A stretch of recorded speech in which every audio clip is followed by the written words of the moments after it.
នឹងអ្នកមើលទាំងអស់គ្នាថ្ងៃនេះខ្ញុំបានមកធ្វើការ record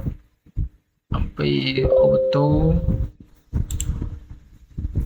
ជាលក្ខណៈបាទលើខ្ញុំចូលជា start សិន topic វាដែលខ្ញុំធ្វើការ record ហ្នឹង hardware monitor វារងចាំវាដើរមកសិនវាកំពុងដើរ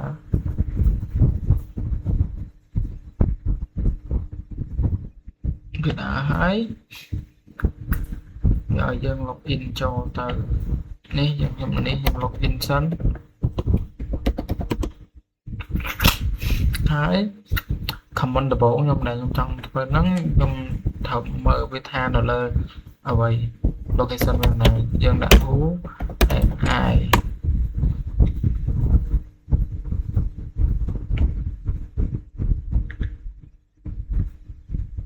វាឆែកឈ្មោះតើវាឆែកឈ្មោះហើយចូលចេញមកយើងឆែក location វា pwd នៅក្នុង home ហើយ slash ឈ្មោះខ្ញុំនេះជា comment ចាស់នឹងមាន comment ថ្មីទៀតតទៅមុខទៀតសូមមើលវីដេអូខ្ញុំបានឆែក comment មួយទៀត host name ចាំមើលវីដេអូ host name ហើយនឹងវាចេញឈ្មោះរបស់ខ្ញុំនេះវាដាក់ខ្ញុំដាក់ឈ្មោះ user ខ្ញុំ username ខ្ញុំឈ្មោះប៉ុណ្ណឹងហើយយើងឆែកទៅលើ version ម្ដង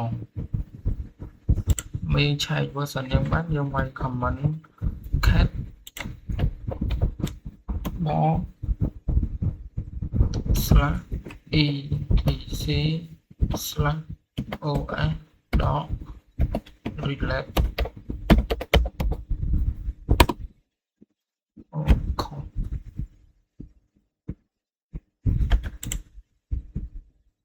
ខ្ញុំមកឃើញហើយខ្ញុំពេចអីពីមុខខ្ញុំសរសេរ relate call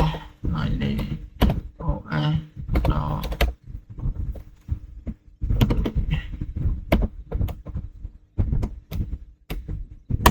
នេះជា version របស់ខ្ញុំ 24.04 ហើយបន្ទាប់ទៀតខ្ញុំនឹងប្រើ comment ទៀត.03 បន្ទាប់មកយើងបានទៅធ្វើការបង្កើត folder មួយដោយក្នុងមុនហ្នឹងវីដេអូដែលខ្ញុំផុសមុនហ្នឹងមានរបៀបបង្កើតហើយតែខ្ញុំបង្កើតដល់ទៀតប្រើ comment torch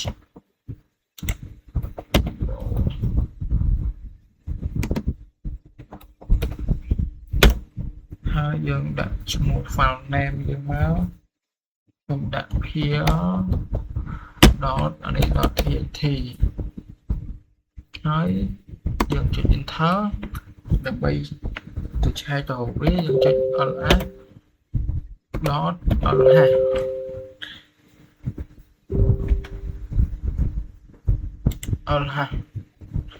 ls វា solitaire ទាំងអស់ចុចអូចុចខំនេះជាឈ្មោះរបស់ខ្ញុំហើយដូចជា file ថ្មីរបស់ខ្ញុំមាន peer.txt យើងចង់ទៅចូលទៅសេនៅក្នុងហ្នឹងបានយើងត្រូវចូលទៅយើងចូល comment មួយទៀត nano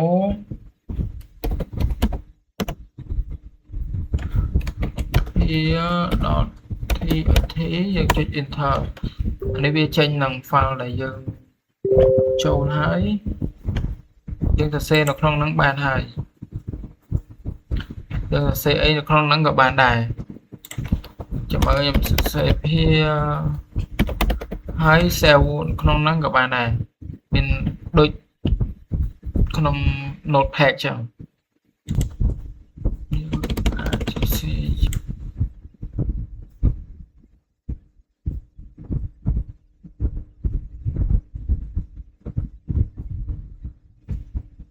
នេះខ្ញុំសរសេរបានកូពីលើមកបន្តិច print ហើយចង់ចេញពីក្នុងហ្នឹងវិញយើងជួយគ្រាន់តែជួយ control x មកវាចេញមកវិញហើយប្រើ clear មួយដើម្បី clear ខាងលើនោះអស់ប្រើ command clear តោះមកយើងឆែកតាមមិញហ្នឹងខ្ញុំបានសរសេរមុនហ្នឹងខ្ញុំ ls ដល់ហើយមុនហ្នឹងឥឡូវហ្នឹងវា0 MB ពេលឥឡូវវាឡើងបាន42ហើយជា folder ទី1ដែលខ្ញុំសរសេរកូដក្នុងហ្នឹងមិញហ្នឹងសរសេរ notepad ដូច notepad មិញហ្នឹងខ្ញុំបានសរសេរនៅក្នុង notepad ហើយឥឡូវខ្ញុំមកបង្រៀនមកបញ្យល់ comment delete ម្ដងមិញហ្នឹងមានសរសេរឥឡូវរបៀប delete file remove file ចោលតែយើងត្រូវប្រើ comment អ្វីដែរយើងត្រូវប្រើ comment ហ្នឹងសរសេរនៅក្នុង notepad អីឲ្យអស់ហើយបើសិនជាចង់ delete folder មួយហ្នឹងឬមួយក៏យើងចង់ remove វាចោលយើងសរសេរខុសយើងចង់ remove ចោលយើងគ្រាន់តែចុចយើងឧទាហរណ៍ឥឡូវខ្ញុំចង់ remove ទី3 sv7.tt គាត់តែប្រើ comment rm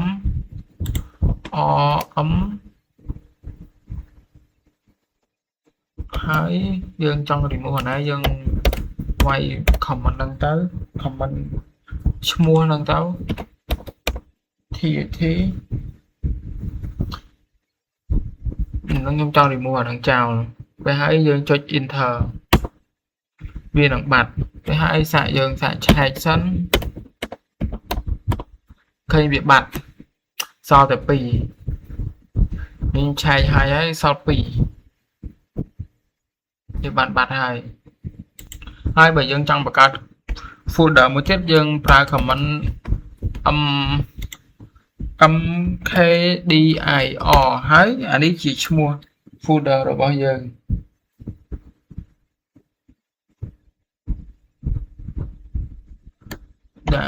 news folder វាហើយយើងឆែកមើល lh.lh អានេះជា file ថ្មីដែលខ្ញុំបង្កើត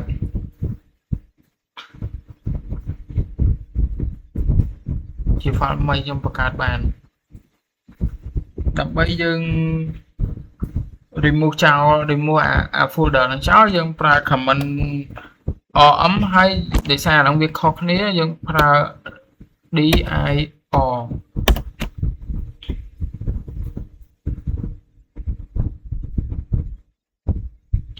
យើងចង់ឥឡូវខ្ញុំឧទាហរណ៍ខ្ញុំលុបឈ្មោះ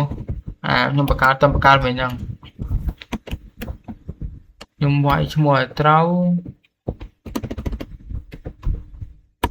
ហើយយើងសាកឆែកមើលអល់ហាវាបានបាត់ហើយតែខ្ញុំលុបចោល remove ចោលប្រើ comment rmdir ហើយឈ្មោះ remove ឈ្មោះដែលយើងចង់ remove ហ្នឹងឥឡូវខ្ញុំបាន remove ហើយឥឡូវខ្ញុំបញ្ចប់ comment ហ្នឹងសិនតោះមកខ្ញុំ clear ផា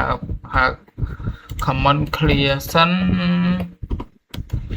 វាគឺមកឃើញញ៉ៃពេកឥឡូវយើងមកប្រើ comment ដូចពេលយើងចុច shift នៅក្នុងកុំព្យូទ័រហ្នឹងអាហ្នឹងយើងដើម្បីឆែកថាសវាយើងចុចនៅក្នុងនេះយើងប្រើ comment 1 x ហើយ top នៅក្នុងហ្នឹងមានទាំងអស់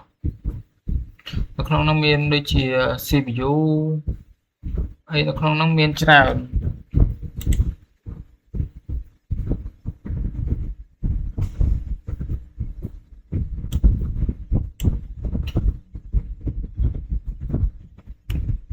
ហើយយើងចុច control C វាចេញហើយយើង clear វាចោលសិនហើយយើងប្រើ comment មួយទៀតយើងប្រើ top អាហ្នឹងវាគ្រាន់តែអាមិញក៏វាដូចគ្នាដែរតែគ្រាន់តែនេះវាអត់សូវមាន color អានេះវាអត់មានអានេះដូចយើង print ហ្នឹងយើង print អា print មួយមាន color សខ្មៅនិងអាមួយទៀត print color មួយទៀត print color បែបមាន color អាមួយ print សខ្មៅមួយ print color អញ្ចឹងវាខុសគ្នាតែប៉ុណ្្នឹងទេបើចង់មាន color យើងត្រូវប្រើ command h top បើអត់ទេយើងប្រើ top នៅក្នុងហ្នឹងមាន RAM មាន CPU មានអីទាំងអស់មានម៉ោងមានអីនៅក្នុងហ្នឹងទាំងអស់ហើយចុច control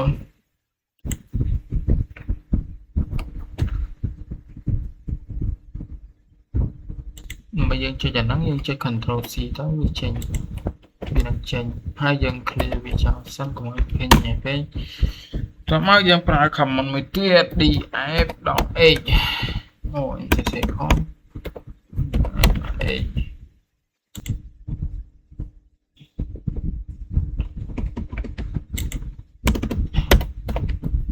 អានេះបង្ហាញទិន្នន័យនៅក្នុង disk បើសិនជាយើងចង់មើលទៅនៅក្នុងនោះមានទាំងខ្សែមានទាំង UI មានទាំងភាគរយមានទាំងអីហ្នឹងហើយនឹងចូល command មួយទៀត command free .hash អានេះជាទិន្នន័យមួយនៅក្នុង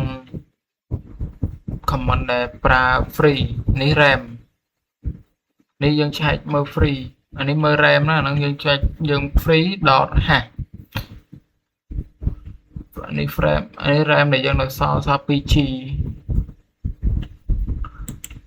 នៅក្នុងហ្នឹងមានទាំងអស់